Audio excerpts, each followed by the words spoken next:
Hello everyone, and welcome to this episode of Woman Fully Alive. Today's going to be a really special episode, and this is because I'm going to share a personal story that has led me to develop this process of loving yourself back to life. So I've been around the self-help world for over 30 years now, written books about it, done so many programs, and yet my life was not feeling the way that I had imagined it to be. I wasn't waking up feeling alive and full of energy and loving everything about it, because I always felt there was still another stone left unturned. There was still something for me to learn. There was still another book for me to read, another video to watch. But I realized, and I learned, I guess I'm not a quick learner, because it took me a long time to realize that that process in itself, that mindset of never enough, never knowing enough, never being enough, is a state. It's a state that can never be reached out there. And that when it wasn't until I knew this intellectually, it wasn't until I was able to absolutely accept myself as I am right now, no matter what was happening, no matter what I was feeling, was I ever going to attain or feel this state that I had so desperately been looking for. I knew that in order to do that, I would have to accept the way that I feel without trying to fix or change it. And that was probably my very first step, was really truly realizing that whatever I was feeling, it was not a problem. Grieving is not a problem. Grieving is a healing process. I mean, if you think about it, whoever said that there was anything wrong with crying or being sad? Now, nobody wants to live like that. We want to have the ups and downs, but how could there ever be something wrong with grief, of having loved something and lost it? So that was my first step, is really coming in to accept that I had access to so many emotions and there was nothing wrong with any of them, particularly including anger. Now, anger for me was like the last stop, that I really had to, first of all, engage with my own anger, my own rage, that for the most part had been suppressed, like so many people, particularly women on this planet. And I had to find ways to safely feel it and move through it and express it. And when I did that, it really released a whole lot of energy, simply because it takes so much tension and so much work to suppress a powerful emotion like anger. So coming to realize that I could feel anything and there was nothing wrong with it led me to know that I was not a problem. I was not a problem to fix. I was actually a human to be held in all different states of my own expression.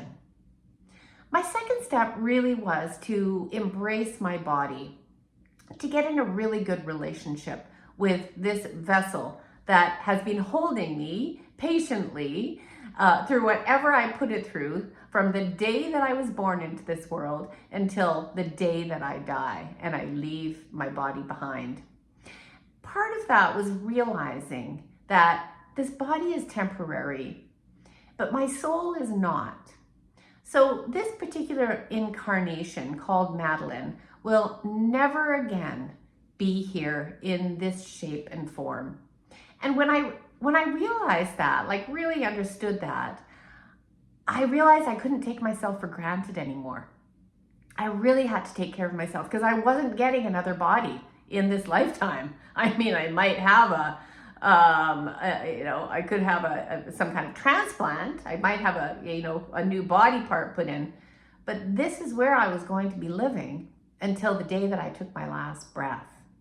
So that was probably my second step. The third step was really becoming aware of my nervous system states, because our nervous system is really the signal that tells us, is it safe to be here or is it not?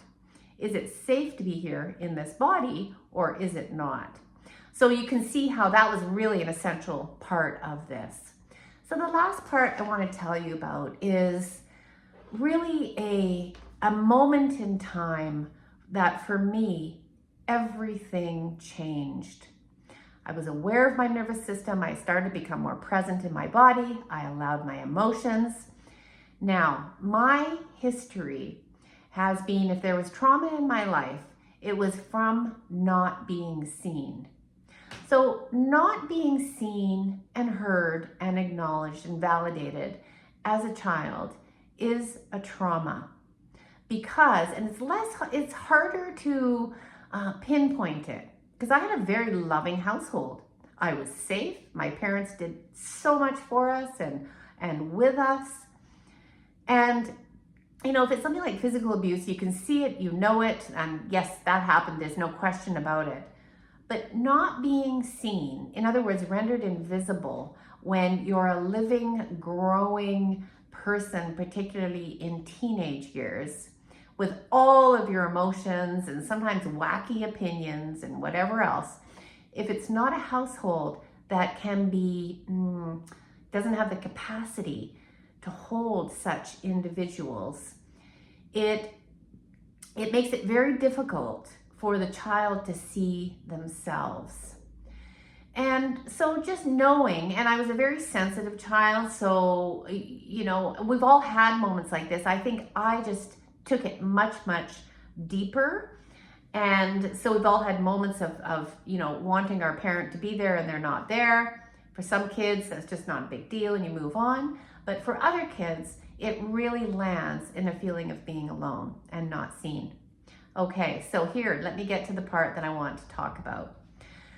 As an adult, I was in a situation that once more, because we're always going to invite in situations into our lives until we heal that wounded part of ourselves. We're going to keep on repeating patterns because the universe wants us to heal.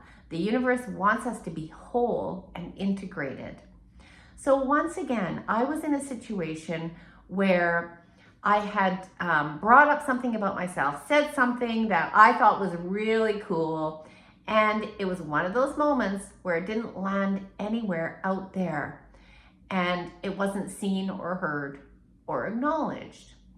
And these moments happen all the time, but this one was different because I paused and I was aware of what was happening in that moment. And if this ever happened to you, try just slowing it down and staying present.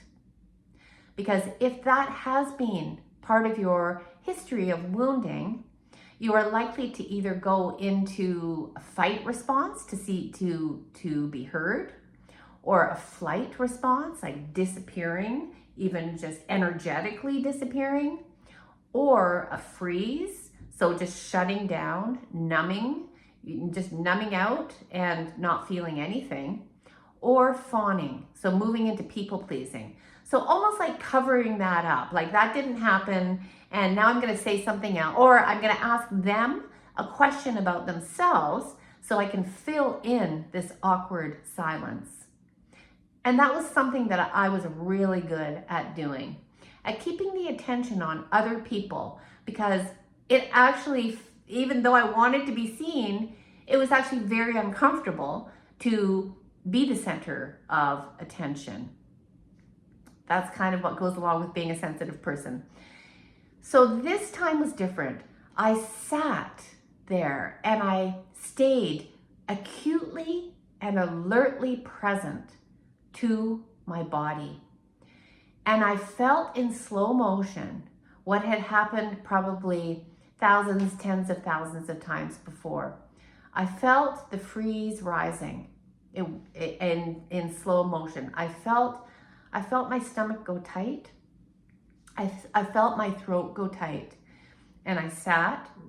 The difference was I breathed through it. I didn't stop breathing.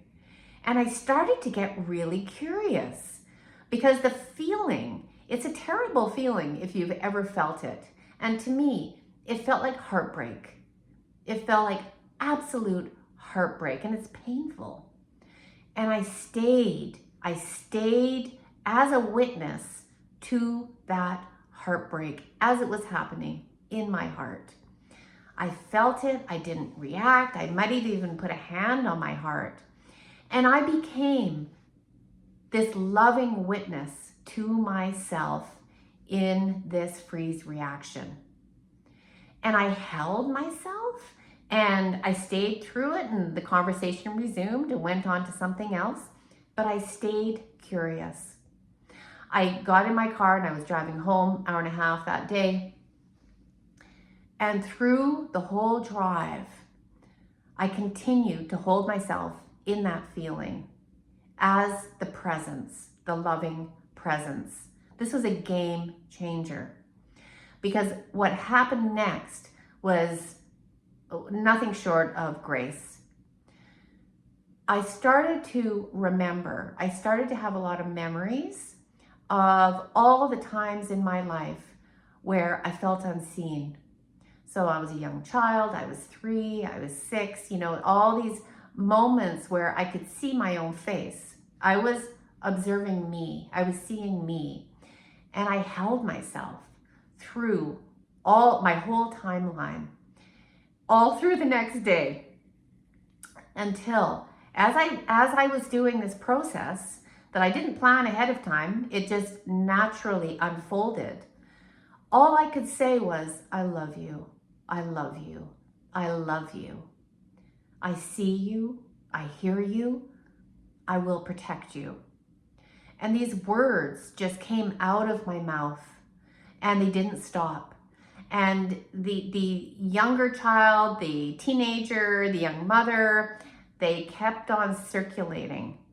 And I would look at myself, I would look at my face, I love you, I see you, I hear you, I love you, I see you, I hear you. It was like on repeat.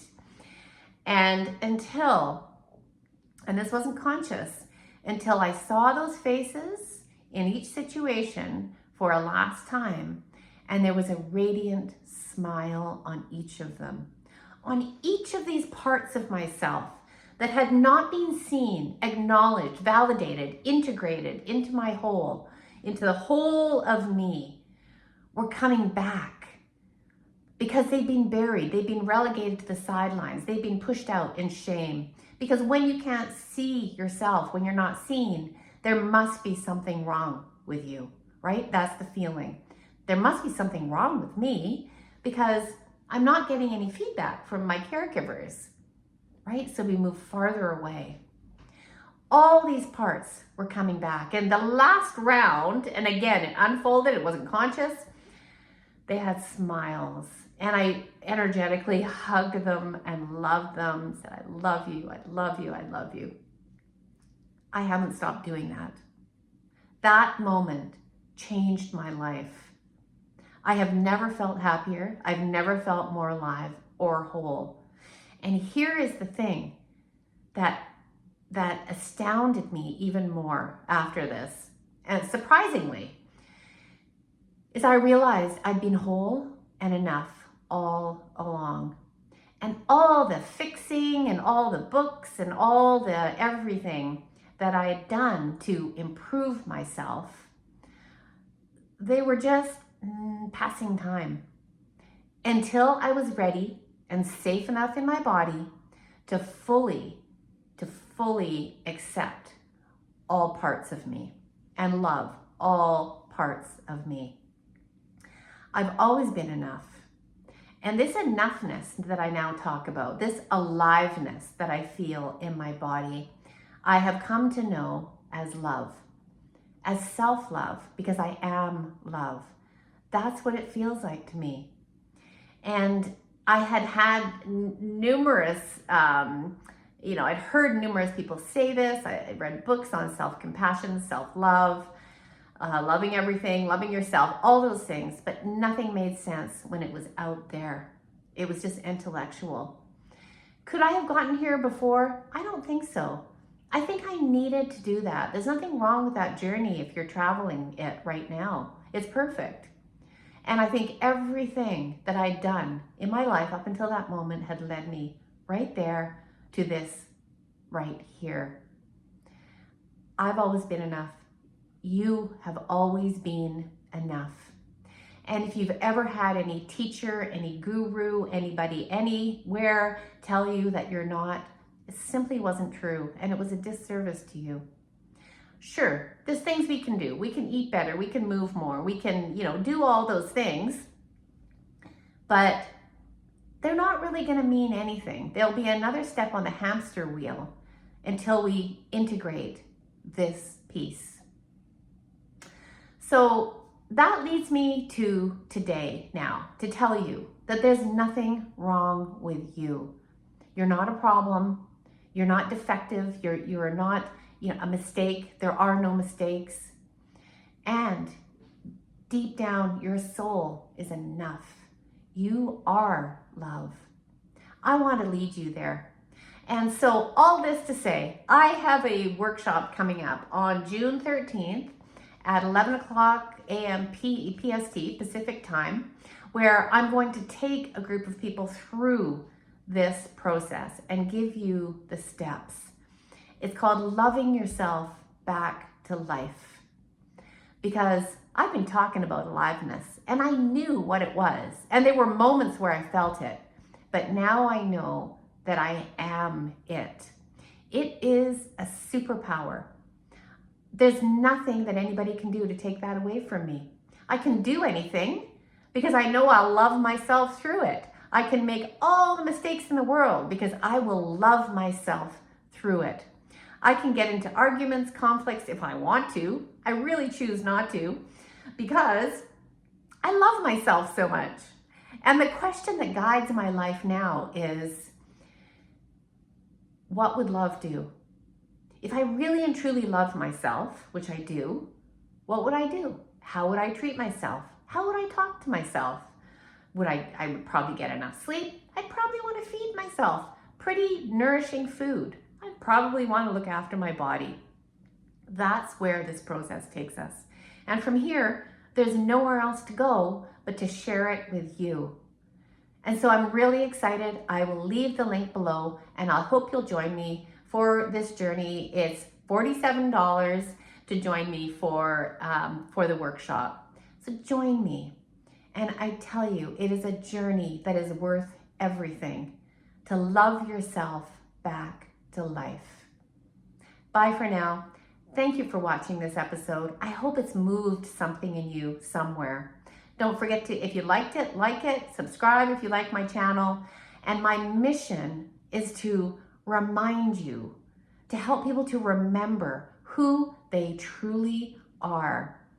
And when you remember who you are limitless. You can unleash your full potential and expression in this lifetime because you are love. Leave me a comment below. Hope to see you at the workshop June 13th. Bye for now.